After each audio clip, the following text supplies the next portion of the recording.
Bienvenidos y bienvenidas al podcast de Inventario.pro, un espacio donde explicamos historias reales de negocios que combinan las ventajas del mundo digital con el sector automoción. Esto es Motor Digital.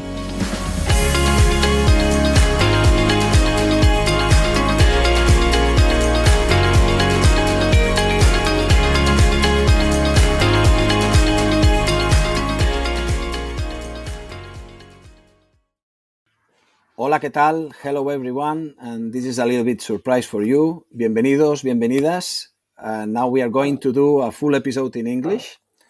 Let's do our better. And to do that, we have two very special guests. Let me introduce you first again to our podcast, David Pilo, the CEO of Walcu, the famous CRM, one of the smartest guys and the most intelligent person in the market. I'm telling that in front of him, but I can tell you many of you have heard me about that. I told that even when he's not present. I consider him one of the top men in the industry, in the Spanish market. So, David, welcome again. Thank you for having me. It's glad to be here. And another very, very prominent personality in the automotive sector at the European level and the worldwide level as well. It's Paul de Vries. He's an entrepreneur. He's the spokesperson of Marktplaats, the top portal in the Netherlands for automotive, and also the owner of DCDW, which is, Paul, remember, Digital Car Dealer Workshop. This one For company. sure. Yeah. Okay. Thank you very much, Paul. Happy to be here. Thank you for the opportunity. Thank you, because agenda is super tight. We know that we are recording that ending the first quarter of 2023. Mm-hmm. And let me first of all welcome you, and please introduce yourselves to anyone who doesn't know you, and then I will introduce myself, because if someone is listening to that who says, who's that guy that's speaking? But first of all, David, please go ahead, and then Paul, the micro is yours. Okay, do you want to go first? I don't mind. Okay. In my case. Okay. Sure. Yeah. Start by yourself, please. So for those who don't know me, I'm David Pilo. I'm the CEO and founder of Walcu. We develop a CRM for auto dealers. And before that, I was studying mathematics and computer science in the US. And I also worked for Microsoft. I was a program manager for the Excel team back there. And I've been traveling a lot back there and forth, between the US and Spain. And I had the pleasure to meet Paul in, thanks to some of those trips and acquaintances that I made back there. And it's, it's great to be back here again with you, Edu. Okay, fine. What about you, Paul? So again, thank you very much for the opportunity to speak at your podcast. Amazing. I'm Paul de Vries. I'm 50 years old. I'm actually born on the Canary Islands, on Tenerife, Santa Cruz. We lived there with my parents for 20 years, but I was there at the last 7-8 years. So I speak some Spanish, but I have to work on that for sure. And as you said, I'm the spokesperson of Marktplaats, an Adevinta company in the Netherlands, where I actually sold my company and website where you can buy your new car online back in 2005. And I sold that company in 2014 to eBay, which was then the owner of Marktplaats, owning a company, DCDW, Digital Car Dealer Workshop, where we actually help dealers to convert more leads into sales, and helping them with content, with video, with training, with consultancy. And on part of that, owning as well a BDC, a business development center, where we actually follow up leads for OEMs, all in the automotive space. So that's my thing. I only want to work in that vertical automotive space. I love the automotive.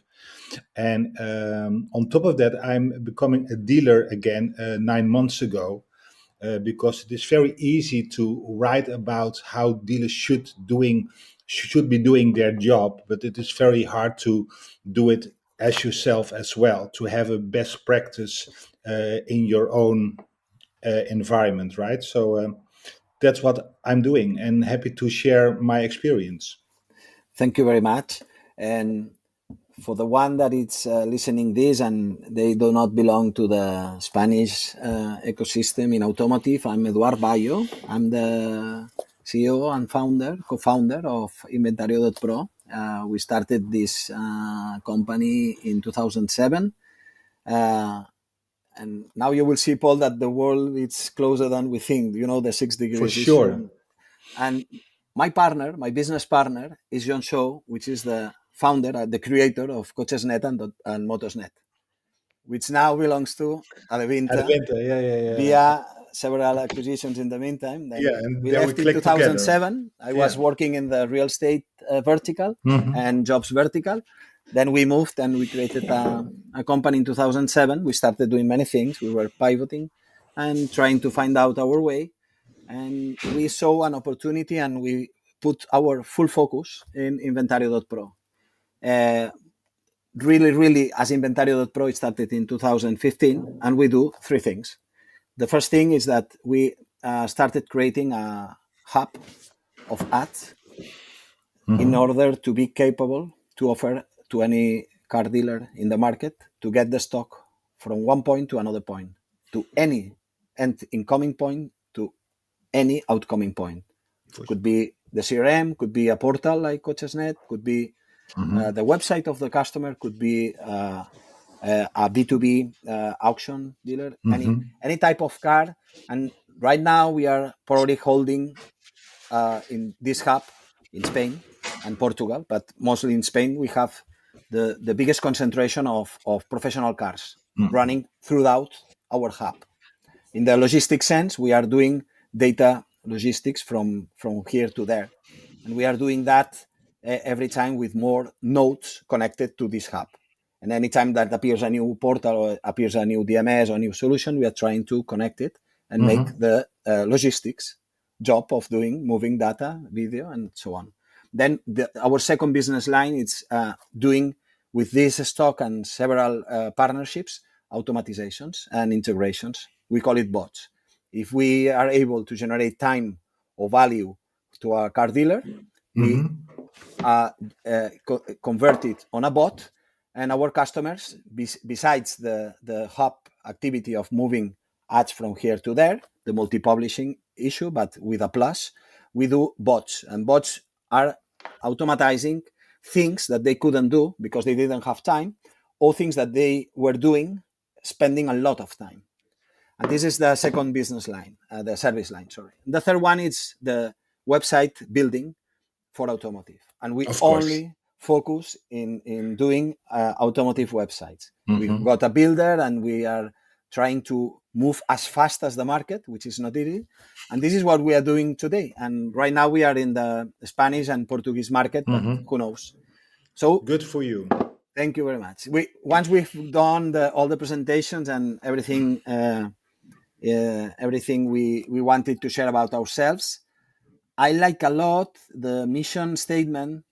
I like it. I really like it. And I would like to make it the center of our conversation. The mission that you made, that told us some minutes ago, Paul, in the preparation, it's your mission. It's making online automotive better. Yes. Okay, let's focus on this subject and let's deploy it. So, first question: What do you think? What does it mean, and what would be the keys to make automotive online better, Paul? Now, what this means is when you are in this space, as long as I am for sure, I'm in this space for over 25 years. And the first interaction I have with the internet was in 98. In 2001, I had my website, built my own website where you actually can buy a new SsangYong back in the day online, because I was back then a SsangYong dealer. And evolving in all those years, I'm still getting the same discussions with dealers about what is a lead, what is marketing. I have to do better on that online thing, etc. And you see a distance between and a common practice and actually doing the right stuff at the time we need it. So in a world of 2023, I don't have to be explaining what a lead is or how a lead process works, but still I have to do it. So I have some dealers in the Netherlands which are very advanced, and I have a lot of independents and dealers, branded dealers, which are still struggling with the basics.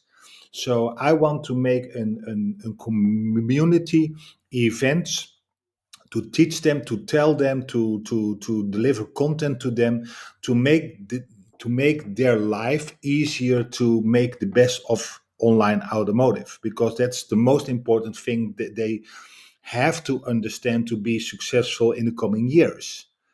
And it can be about content, it can be about an article, it can be about consultancy, it can be on every topic within the space, about pictures, about descriptions on a vehicle detail page, how to follow up a lead, how to answer a phone call in a 2023 world, or on WhatsApp. All those things matters. And when we have a market like we did in the last 2 years, where it doesn't mind which car salesman you were, you can sell cars. But that ship is sailed. We now have to do the proper things again, better than we used to. So making the online automotive better is for us a statement which we can align our services, our content, our people, and our training. It should be the best there is in the market. Mm-hmm. I'd like to share a thought about this. And many times I thought, how can we make a dealer perform better, right? And when I thought of a dealer, the first thing I saw is how to make each salesperson better, right? Mm-hmm. And I've seen the difference, and I'm just talking a little bit about the product, but what I've seen in other places is many times people start with dashboards, right? How can I help the decision maker? How can I Yeah. give him insightful data? And Yeah. that's great, but my approach has been start with the person that's not there making decisions first. If you make the life of a salesperson easier and Mm-hmm. frictionless, then maybe you help them by not having to annotate data or annotate Yeah. stuff that they have to do. Then you can help also the people that are up there, right? So that was it's very hard to me to think about how to help make dealers better, but um, uh, I think that starting with the salespeople is an important place to start. Yeah, but if you see about the content we write for the last 10 years, about 80% is about the salesperson, about the people on the ground doing the job. Because if I can help them, it will trigger above. And it is very easy to sell the boss something, but if you only sell a tool or a service and it is not buy-in by the salespeople, for example, then it will go south in 6 months because they are going to sell the boss that it will not work. And if they don't do the job, then it will not work. So Yeah, Well, absolutely. in our case, it's a little bit similar like you, but we are comparing to the doctor. We are trying to find out common pains, and then yeah. we start listening. We talk a lot. We interact a lot with them. It can be a multi brand company, or can be a car dealer, or an official one with the. And we are always trying to do the same thing. If 3, 4, 5 tell you at the same time the same pain, then we have something. And we For have something, sure. and then we For say, sure. "Hey, Yeah. Yeah. this is the fourth guy that says exactly the same, and all of them, they are different between themselves. But when there is a common pain, then you have something, Yeah. and then you are trying to look and connect the dots. If you can build up something that could be attractive for all of them, in order to generate. In our case, it's we focus a lot on giving them productivity and cutting the most part of manual jobs we can do, Yeah. as many as possible, because those are valuable people. Normally, Paul and David, sometimes they are very close, or even the same people that is trying to sell in some small companies. For sure. The guy that is taking pictures and writing the ad, the content. it's probably the guy that is then selling the car. So sometimes it's the same person, but sometimes it doesn't. But anyway, it's a lot of cost to be optimized. And then when we find this, then we have something, and then we move this direction. And it's a lot of back-forward conversation. And if we found a common pattern, then we put the knife on the teeth, and we try to build up the solution that we are trying to focus on this. And we convert it on like, for example, could be a bot or something like that. If we have the technology and it's in our reach to create this piece of technology, and we put them in a very simple way. This is mostly what we do since we started the company. And it changed a little bit because of the technologies. There is the upcoming of big data, now artificial intelligence, but it doesn't matter. The focus is the same. And in that way, we are trying to generate generation of margin, gross margin, or more leads for them to sell more. But Edu, if we talk about big data, for example, we talk about big data for years now, but how many dealers do you actually know using big data to sell more cars? Not many. They use pieces of big data. No, they use services that rely on big data. To know, for example, how to price. But how to reprice, so. but they don't use it big data and how to reprice. No, and then they need content or training or some people independently enough to help them to use big data in the good manner, right? Yes. Because there are so many people inside of automotive to sell something stupid to dealers, which is useless for them at the end, but looks fine in a PowerPoint presentation about buzzwords, about AI, about big data, etc. But doesn't help dealers sell any cars more. That's my experience in the Netherlands for sure. Good point. David, what do you think?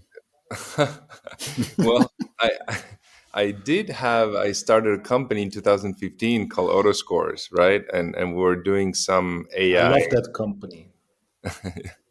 And but this is an AI use case.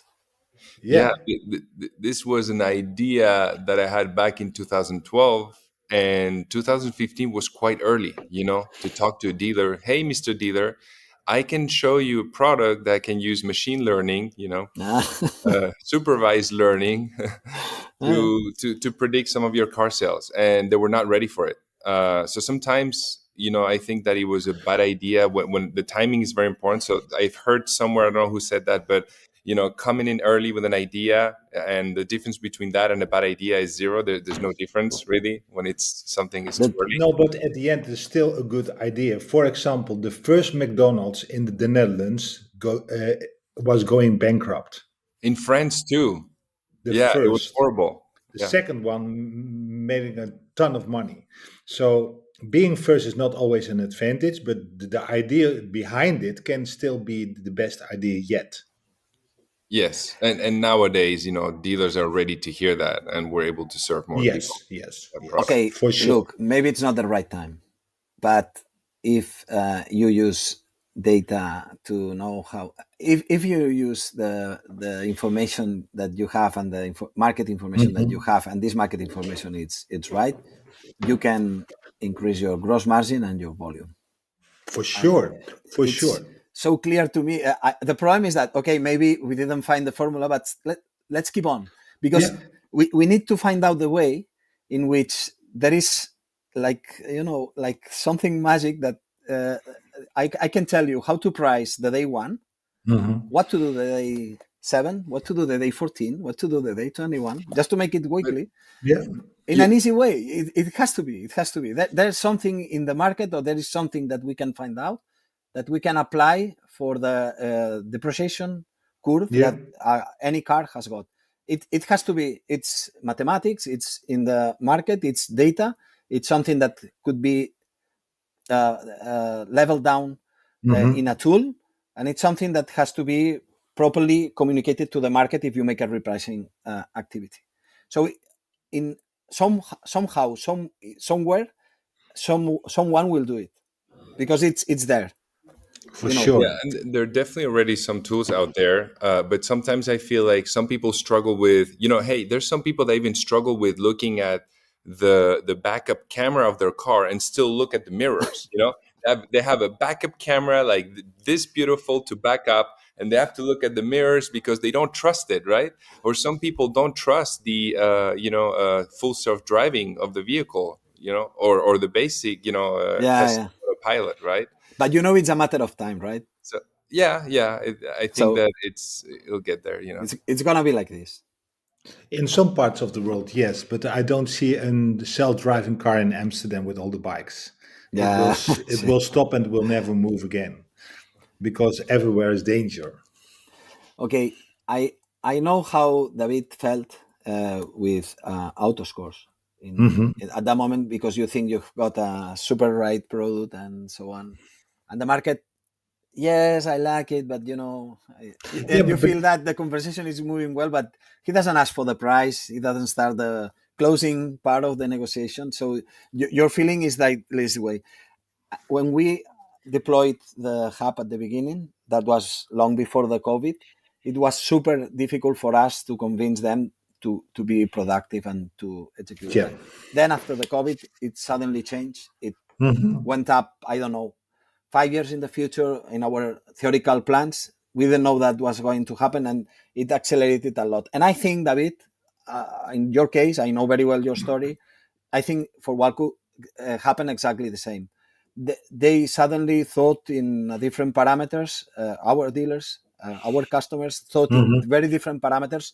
Digital adoption, Paul, at least I can tell you the Spanish case, expanded so fast.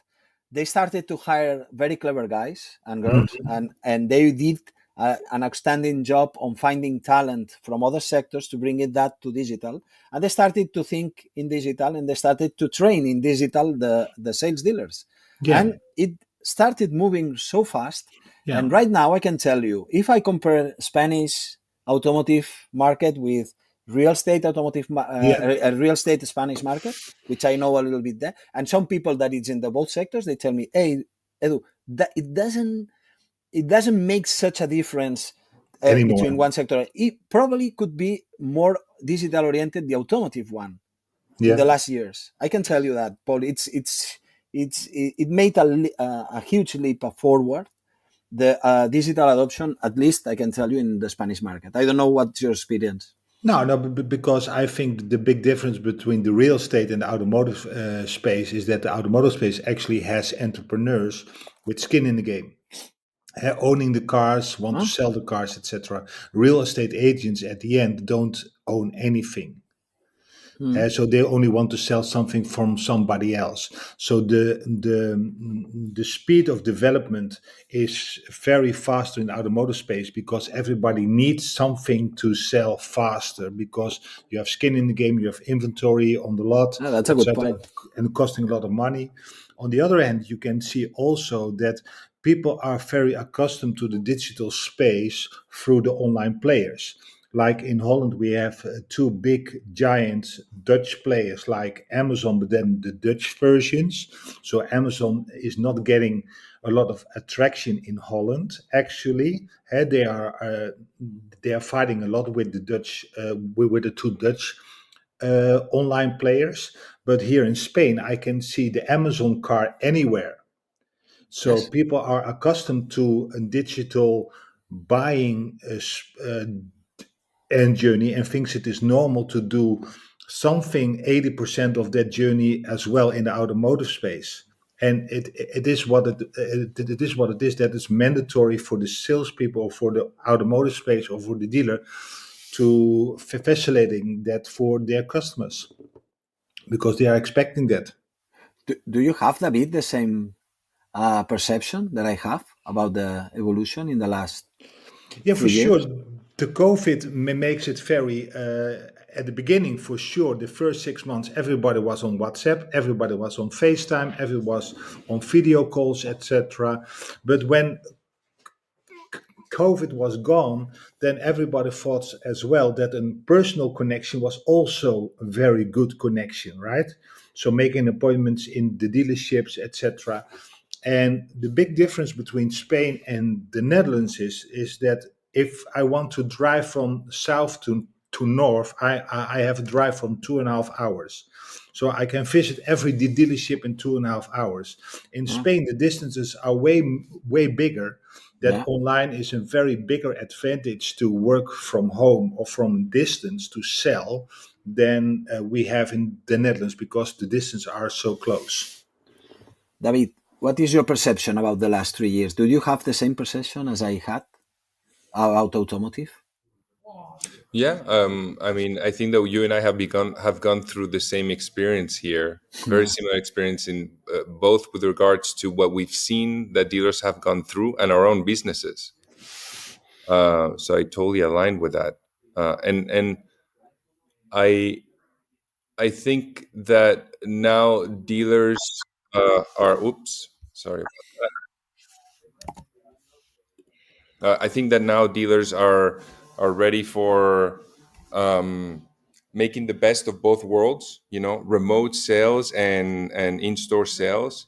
But I always say that one thing where I think they can do a little bit better is I've seen that some haven't made the switch yet to say, for example, they have a call center, right? And I say, well, what's the objective of your call center? And I still hear, making appointments. And I say, okay, before your call center, you told me like a year ago they were trying to sell cars, and now you're back to making appointments. I've heard that, and I said, the objective should be selling, and making an appointment is fine, but why couldn't you just sell the car on the phone, and get that credit card? So I've even right, that should be the primary objective. And I think Paul has probably something to say something about this, because I read a paper that he wrote about the 60% rule. And I think it depends also on the mechanic and the timing, but I think that now call centers can start to make a shift of, hey, let's just sell online, right? There's a really nice ratio that he can probably talk about. What's the 60% rule, Paul? For sure, the 60% rule is dominantly appointment set based, but appointment set based can also be transactions. So, explaining the 60% rule, if I'm going to a dealership and they have 100 leads, I ask them how many of those leads are you going to be in contact with, trying to be in contact. Then they are saying, well, 100%. I said, that's fine. We have to start with 100% of the opportunities. So if you're calling, emailing, texting, WhatsApp, how many of those 100 are you getting in a real dialogue? That people talking back in one way or the other. So the common practice is that is 60%. So you will lose 40 of them. And that's very important to say to the salesperson, that it is okay to losing 40% of your opportunities. Because if I don't tell them the right way, they are going to be sad if the first 10 phone calls are not picking up at well. Then they are saying, oh, the leads are bad and the quality sucks, whatever the case will be. So that's very important to get them in line. So 60% of those 100 having a dialogue. The first objection then is selling an appointment, if you can. An appointment can be an online appointment, it can be a proposal appointment, it can be a selling appointment, it can be any appointment whatsoever. So we need 60% of those 60, that's 36. And of those 36, 60% will show up at the dealership. That's 22. And of those 22, 60% will sell. That's 13. So the benchmark we use is if a dealer gets 100 online leads, they have to sell 13 of them at least. If they don't, it is always to blame to the process and never to blame to the quality of the leads. Never. On the other end, what David was saying, can you sell on the phone? In 2005, I started a website called nieuweautokopen.nl. That means newcarbuying.nl. or new nueve coche comprar.es. And there I sold every brand available in the Netherlands, from Alfa Romeo to Volvo, etc. And I have all the price lists publicized on the internet with a discount and with a buy me now button. So the buy me now button, that doesn't mean anything, because nobody is clicking on the buy me now button and buying the car for the same price you can do anywhere. If you do 50% off, then a fax machine will work as well. So the price is very dominant, and if you want to sell for the normal prices, you have to sell. You cannot publicize, you have to sell.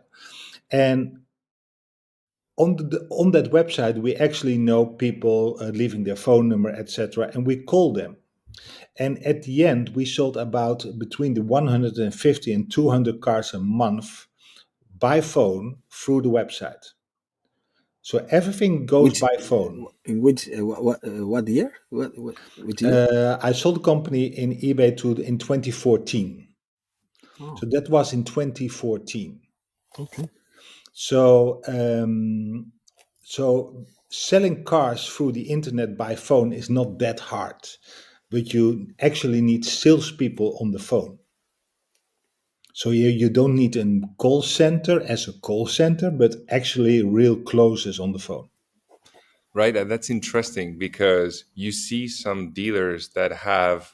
One thing that I recommended many times is, before you put a salesperson in the team, make them work for 3 months in the call center. So then I heard you say that once. Yeah. Now I know why. And I've seen that apply, and it should go both ways, right? It should go the other way too, right? So a call center person should be out there, in the lot, walking around to show cars. A little exchange, a little exchange between marketing and sales. It's very well appreciated as well. Oh, and within my company, my marketing manager worked as a salesperson for 3 months. You do that? Okay. Yeah, I did that. And he thought he was going to hate it. He actually liked it. No, Not during really too much, but after the fact, he was like, wow, now I understand so much better. Yeah. I empathize with the work they have to do, and some of the grinding. And now I think he's a much better marketer because of that. For sure. In my case, what we do is that we've got account managers, but they have double hat. They are account managers, but they can be also a project manager as well. But account manager, the one that is in front of the customer, listening, processing what the pains that this customer is talking about, it's very useful for them when they go back to the job. And they serve the customer, but they also do internal things and internal projects.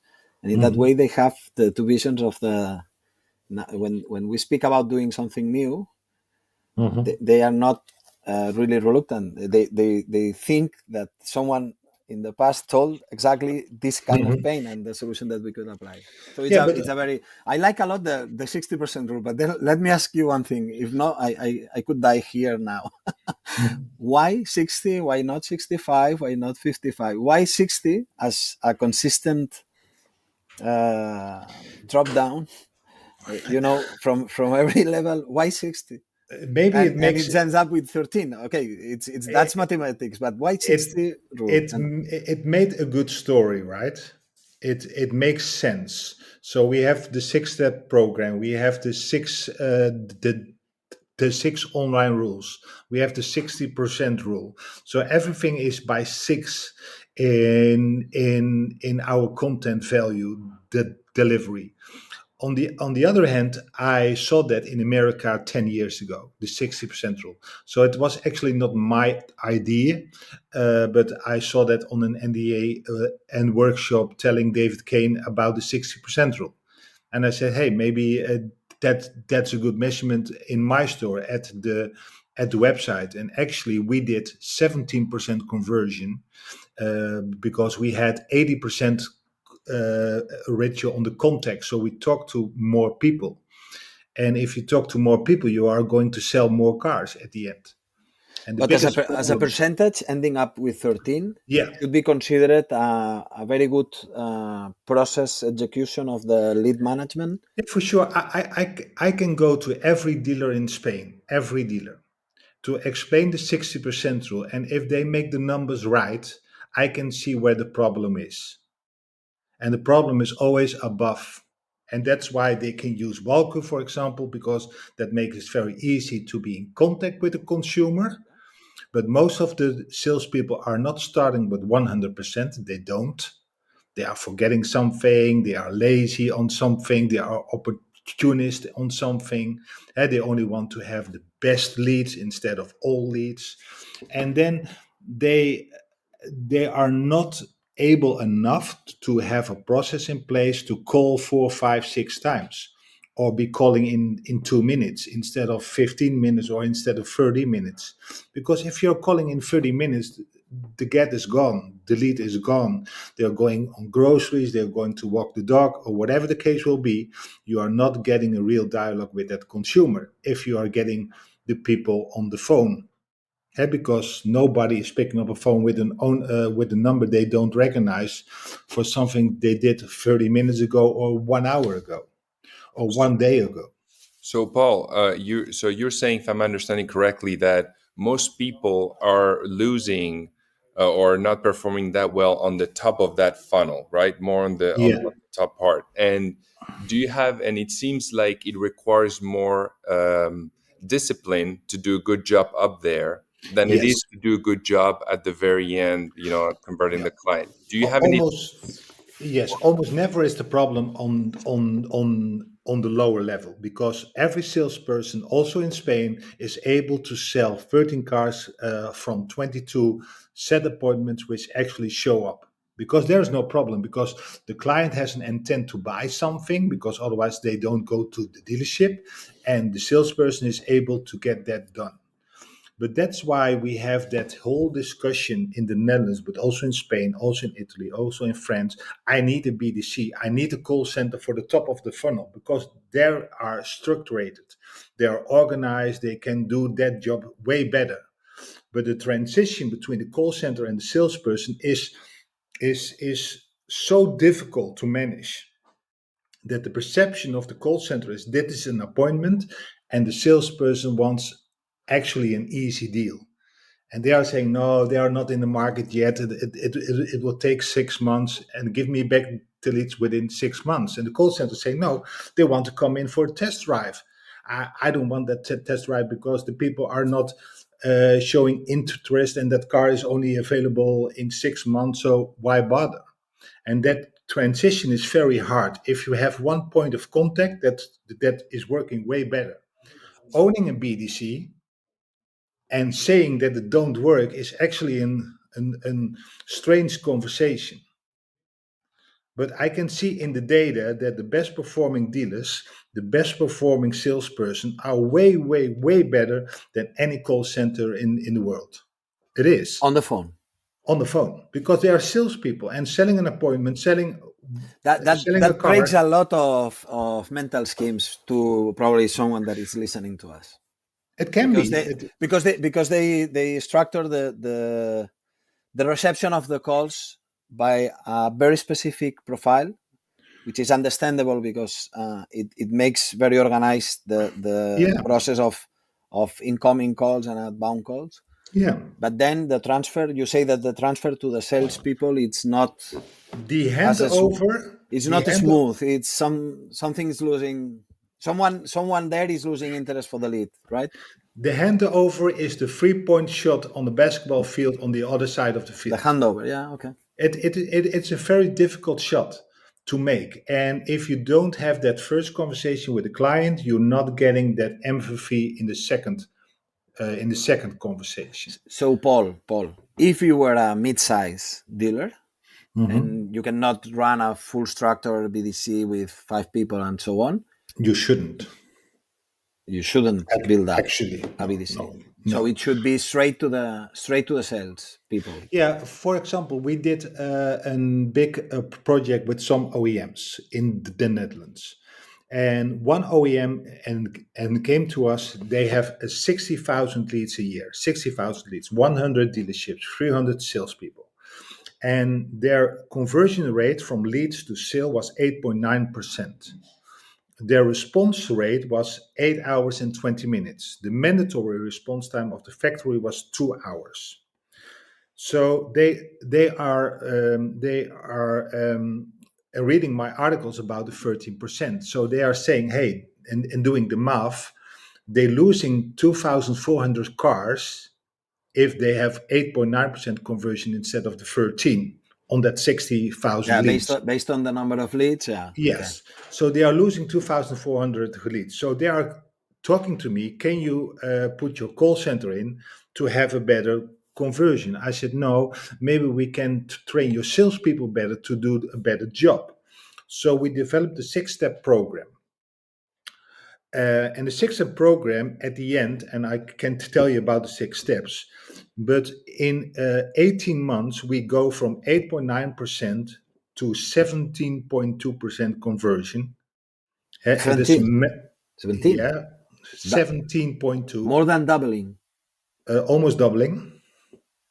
8.9 to 8.9 to 17. Okay, yeah, right. To 17.2%. So we sold 5,000 cars plus over 5,000 cars more on the same amount of leads, 60,000 leads still. The response time of the lead was not 8 hours and 20 minutes, but 8 hours and 20 minutes, but now 2 minutes and 30 seconds on average in the Netherlands from that OEM to follow up the leads.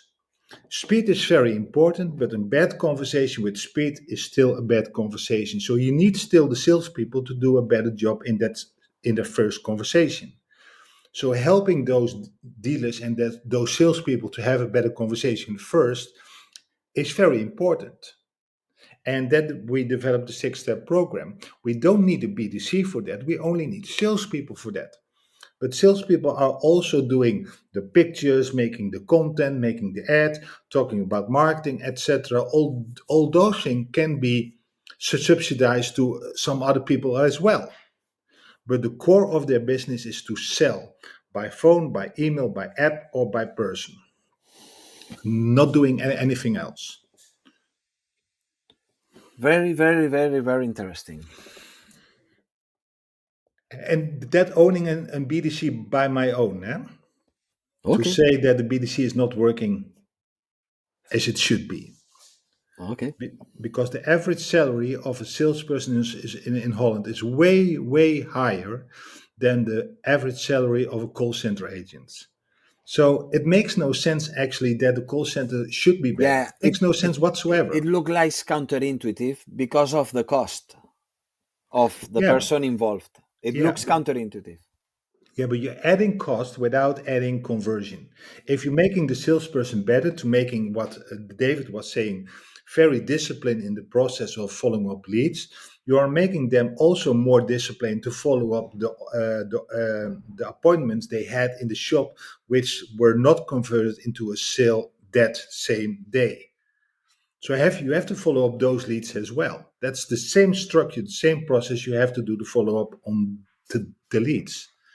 If you lack the discipline there, you will lack the discipline there. So if I solved it, I solved that as well. And if you think about the quality of the conversations that you get from, the thing, there's many different types of call centers or how they run, right? Some call centers know if they're internal, they may know really well the brand and maybe even product. But sometimes call centers don't have much training on what they're selling, and they're simply collecting a name, an email, and then they'll say or is one of the interest if it is going to be bought in 3, 6. Okay.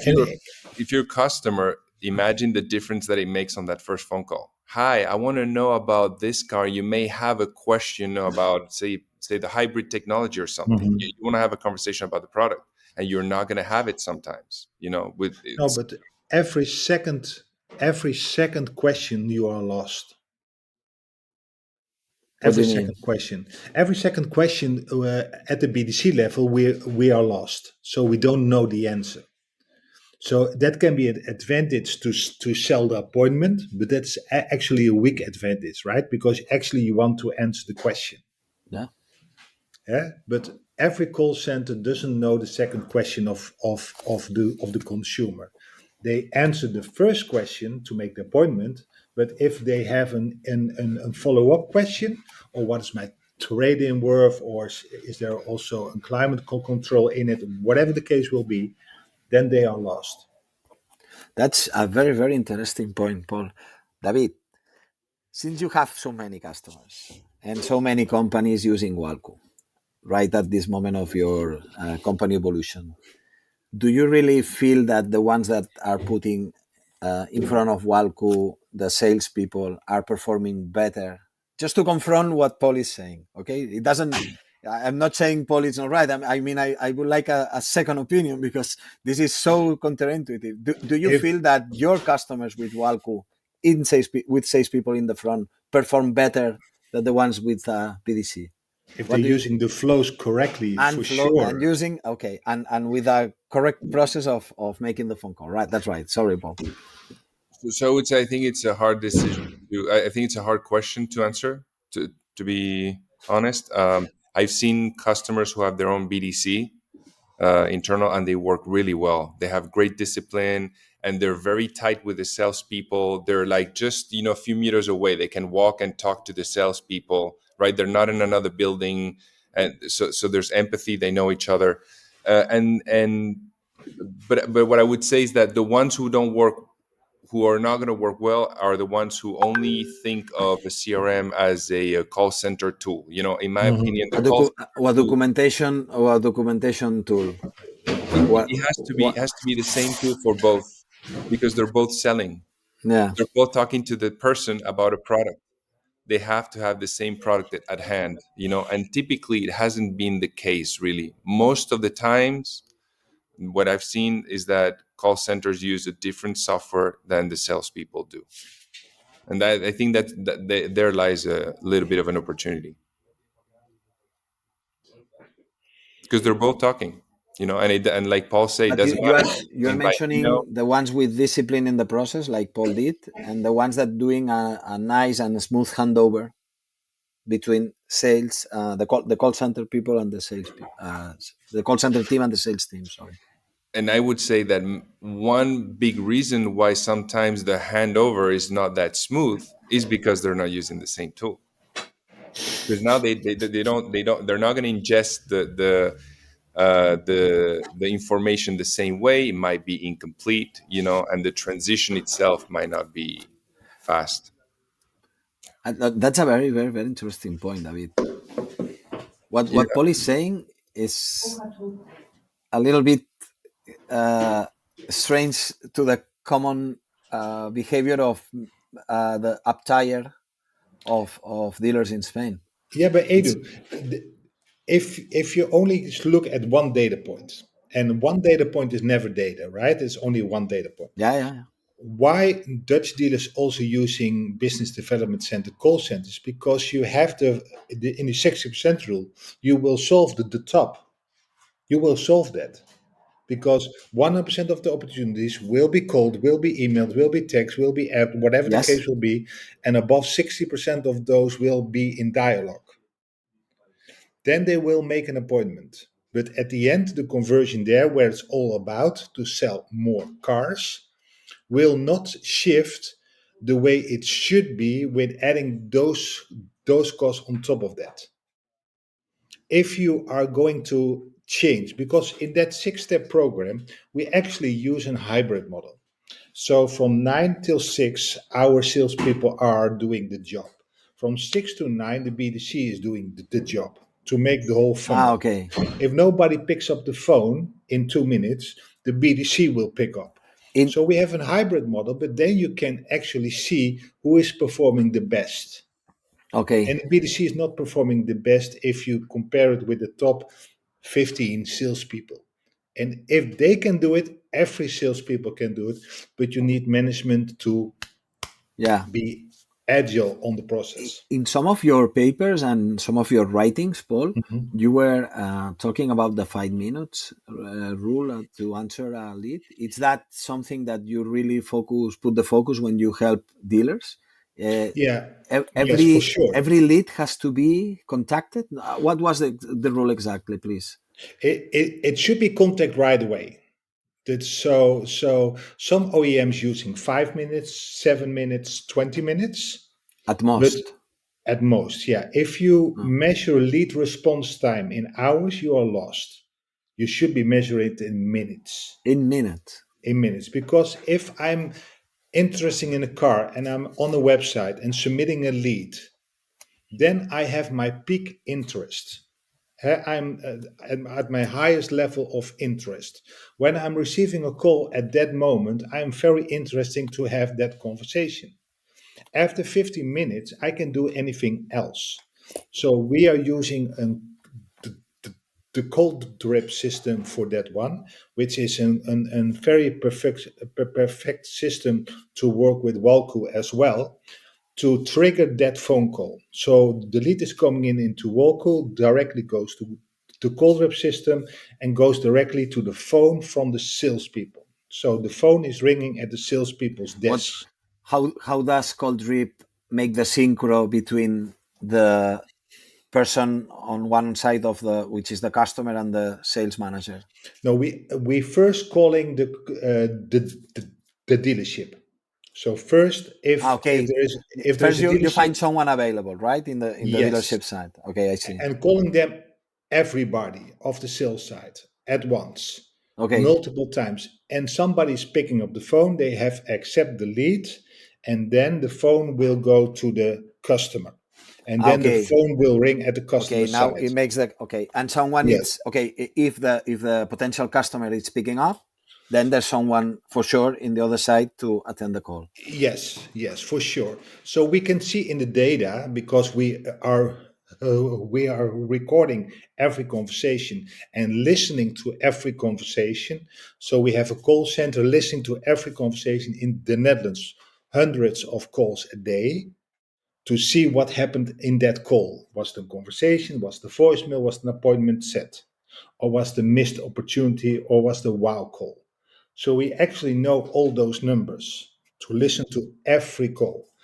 So then you can see that if you're calling after 5 minutes, your opportunity to have a real conversation drops below 50%.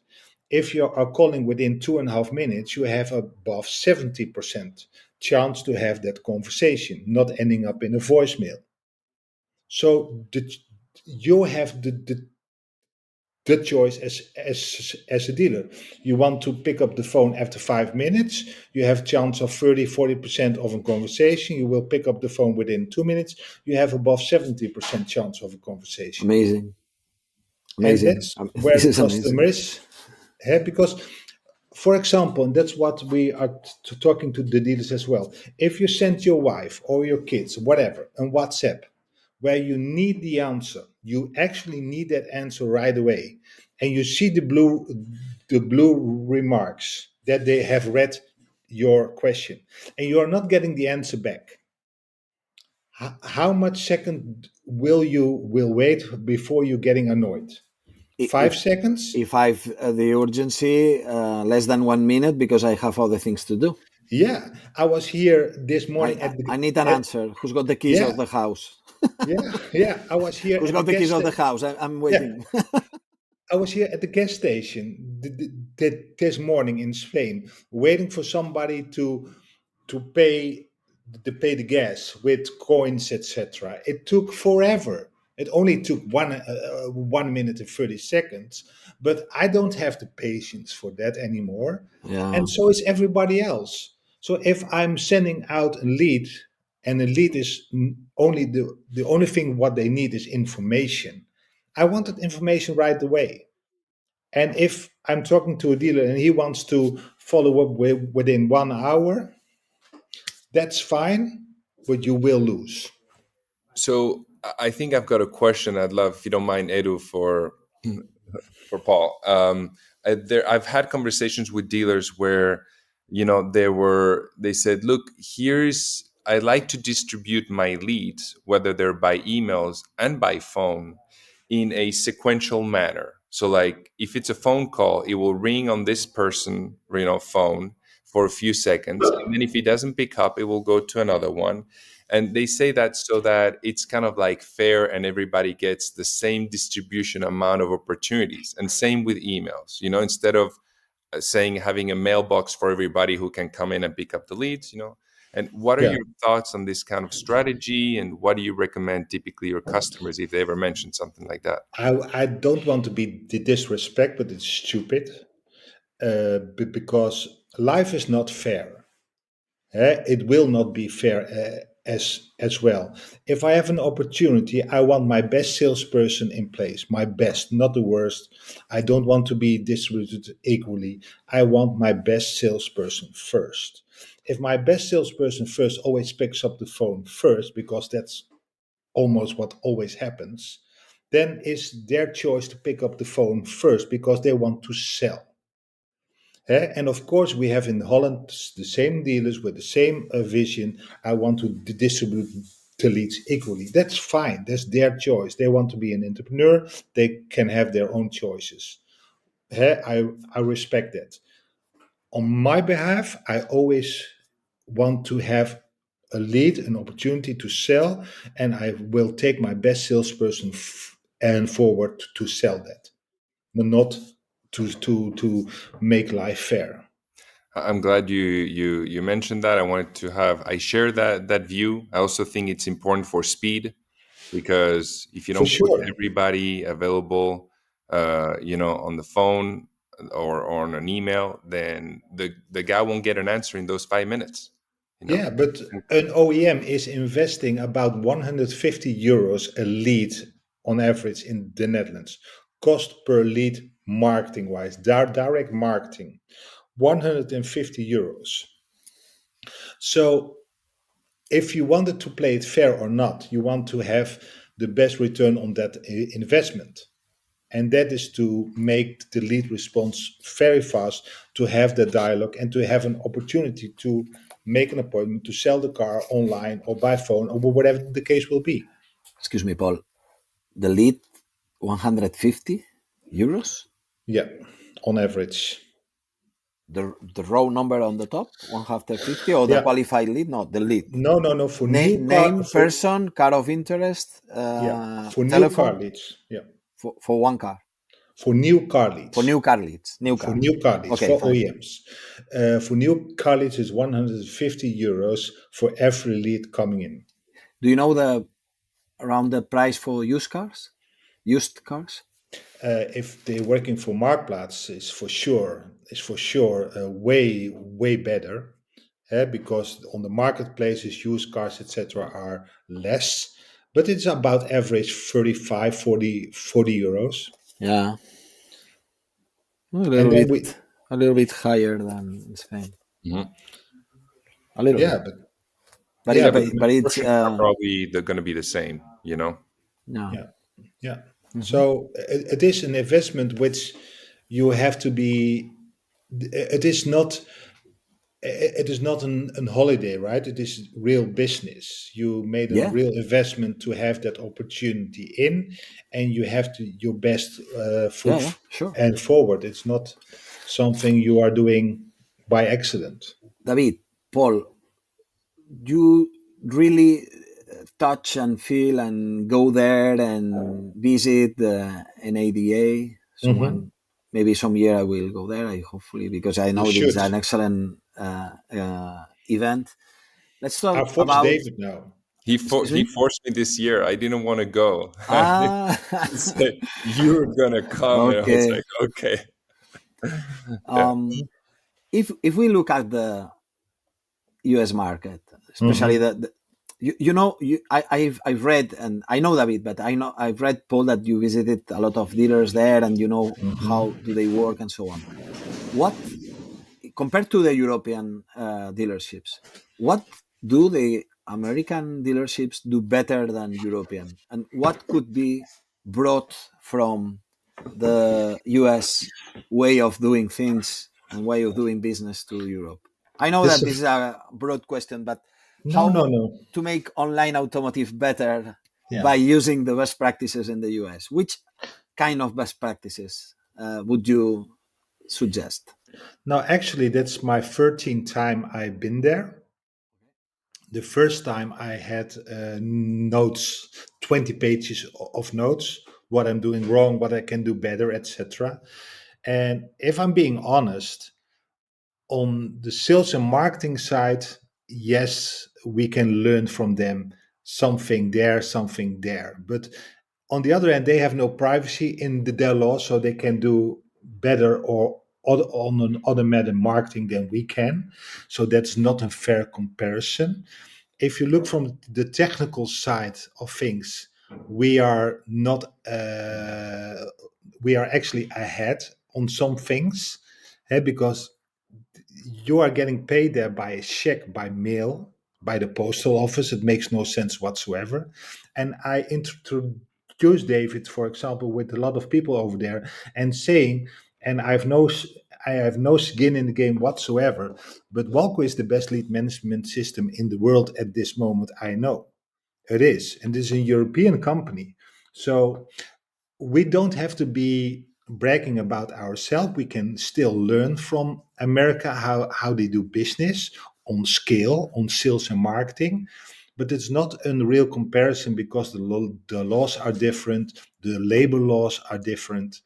And from a technical side, we are not, we are not, um, um, I don't know the English word from the top of my head, but we are not behind anymore. Okay, Hmm. good point. There's a culture, right? There's a culture about sales. Sales is something that people love, Yeah, that people it's celebrate. important. It's important.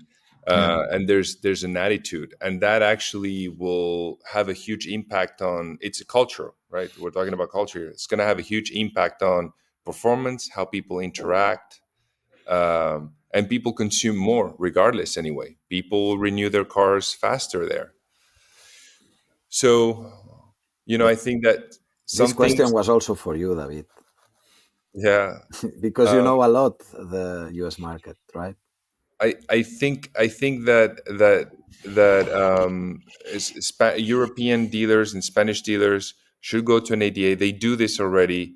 It's a great way to get some inspiration. And there's maybe some little things, some frameworks that you can adapt, others that you cannot because of the labor laws, right? yeah. They're very flexible. When I was working there, the law in the state of Washington was employment at will. As soon as somebody doesn't want to work with the other party, then that's it. Period. There's Okay, no more to it, right? But this there is are a some. little different. I think there are some frameworks that are also, when it comes to motivation, that can work. Because Yeah. we all want to be motivated in what we do. We all want to enjoy the work we do. And this is something that I think that at times they succeed. They do quite well. You are being proud to be a dealer. And the one thing I learned the most the last time was actually from the dealer visit to the CarMax. And the CarMax outlet was very nice to be there because everything there was by a reason. So they are not doing anything by purpose, everything doing by reason. And selling a car and pricing a car from the first day to sell on the first day is a big impact. So not trying to be the best to have an price index of 105 for the first 7 days. No, at the first day for 99% of the price index to sell that day. And they have an outlet from 600 cars and selling 800 cars a month from that outlet. It's amazing. Yeah, it's a Eh, lot. and that structure, that process they deliver there, and 30-day money back guarantee, no questions asked, and 60-70% of the marketing budget is going to not selling a car but buying your car to Hmm. get people in. That's very amazing. Okay. Um, Super interesting topics and a great conversation. I I really get a lot of new things to ask and new things to think about. For sure. I want to thank you, David Pilo, the CEO of Thank Walcu. you. I want to thank you, Paul de Vries. Thank you for the opportunity. It has been a very nice conversation. I hope it doesn't end here, and we will meet outside this podcast. I hope we can meet in some NDA if you visit us in a given moment in the future, and we can meet everywhere in Europe or in America. It's going to be a pleasure to meet us personally, and I really thank you both for this great conversation. I hope everyone that it's being able to follow us in the Spanish market and also in the international markets outside Spain, it's going to learn a lot, like I did in my case. And thank you very much. David, thank you. Paul, any final message you would like to launch to our audience, automotive people? Yes, for sure. I'm writing articles about this topic, online automotive, and especially the lead process for the last 10 years, 15 years. So on my website, there's also English versions of it with Google Translate, etc. You can make it very easy to Spanish. I have also in French and in German, but not in Spanish. I'm sorry for that one. And if I can be from any help whatsoever to have a brainstorm session about lead follow-up for your store, I'm always able to do that to help you going forward. Thank you again, Edu, for inviting me to your podcast. Thank you both. Thank you, everyone. Happy to have this excellent conversation with you. And to all our audience, thank you very much. I hope you didn't have to put captions so much with especially my English. So thank you very much for all people that is following us. And until next episode of the podcast of Inventario.pro. Thank you. Muchas gracias. Inventario.pro es una plataforma de servicios digitales específicos para profesionales de la automoción. Te ofrecemos el mejor hub de anuncios para la multipublicación de tu stock, nuestros bots para que ahorres tiempo o generes más negocio usando automatizaciones. Además, somos especialistas en crear webs de motor muy fiables y de primera calidad. Si eres un profesional de la automoción, te esperamos. Visita Inventario.pro para más información.